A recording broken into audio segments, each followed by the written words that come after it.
so we might have just gotten some pretty interesting information on the next Nier game. With the release of the new Yorha Boys stage play, Yoko Taro dropped some interesting hints about certain characters and possible hints towards the next game's setting. Set before the events of Nier Automata, the Yorha Boys stage play saw the origins of the scanner models, 9S's model, who embark on a mission to the Night Kingdom. I'll have a link to a brief overview of the stage play in the description below. But what was perhaps just as interesting is that after the play, Yoko Taro dropped some possible hints towards where the next game may be set. Or he's just fucking with us. It's really hard to tell with Taro. Firstly is the setting seen in the stage play, the Night Kingdom. The Night Kingdom as of yet has only been mentioned once on the Nier Drakengard timeline, however that one entry is incredibly fascinating. Entered 585 years after the Fires of Prometheus, that short story in which BP, the boss we fight in the original Nier, emerges from the Drunk Heap in the year 5645 and becomes a god figure for the machines, referencing the ending B cutscene, and we're getting a little off topic here. Updated in the year 6230, it reads, "The Council of Humanity deploys the new dragon weapon into battle. The production and deployment of the new dragon weapon began to support the war effort in the Night Kingdom." Dragon weapon. Dragons. Elsewhere in the 50 questions part of the Nier Automata strategy guide, Taro briefly elaborated on the Night Kingdom. Are there any androids above Yorha in the chain of command who are responsible for calling the shots in the war against the machine life forms? There aren't any.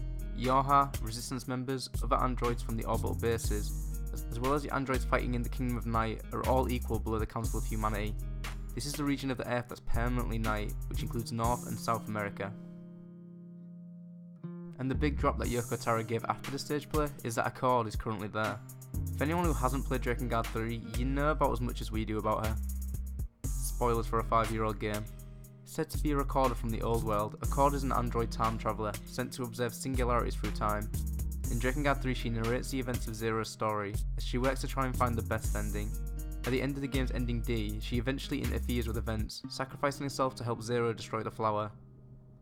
At the end of the game we find out that Accord is one of many models, and as the multiple Accords assemble, she speaks to the player directly as the game ends. And for now that's all we've really seen of her. Despite Nier Automata heavily featuring androids, her only mention frustratingly is as the weapon merchant at the resistance camp. The interesting vagueness of the dragon weapon, the introduction of the Night Kingdom in the Yorha Boys stage play, and Yoko Taro seemingly for no reason dropping that Accord will be there, seems like pretty strong evidence that the new Nier game may take place here. It's also ironic timing because I've been working on the Nier Drakengard universe theory that has a lot to do with this particular entry in the timeline, and how it could tie with the Drakengard universe. Is it possible to plug something you haven't made yet? If this wasn't enough, then after a lot of digging on Drakengard wikis, there's a very interesting interview in which Yoko Taro is asked about the Kingdom of Night and the dragon weapon mentioned, and his response among a couple other interesting questions is this. Is there any connection between Red Eye's resurrection in 3276 and the plot of Drakengard 1 and 2? First of all, the book with the timeline was surely only sold in Japan, so I didn't know that you'd find it. I'm really shocked. About these mutual enemies, there is a connection behind the scenes, but I can't say the reason right now, it's a secret. Humans manufacture new weapons called dragons, and use them in battle. Does this relate to Drakengard? It's still a secret. In Drakengard 3's records, Prometheus fire occurred in 5645, but Nier Automata it occurred in 7645. What is the reason for this discrepancy? About that. Someone asked me this before. I did this on purpose. Why does this incident have 2 different times? I don't remember the reason, but if I do, I'll find an opportunity to clarify it. Yoko Taro's vagueness in this interview, the announcement of a new Nier game entering production, and the seemingly random drop that Accord is now in this area all seem too coincidental for them not to suggest a possible new setting for the next game.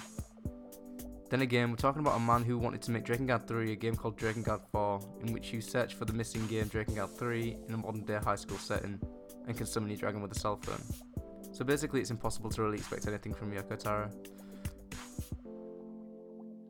Thanks for watching.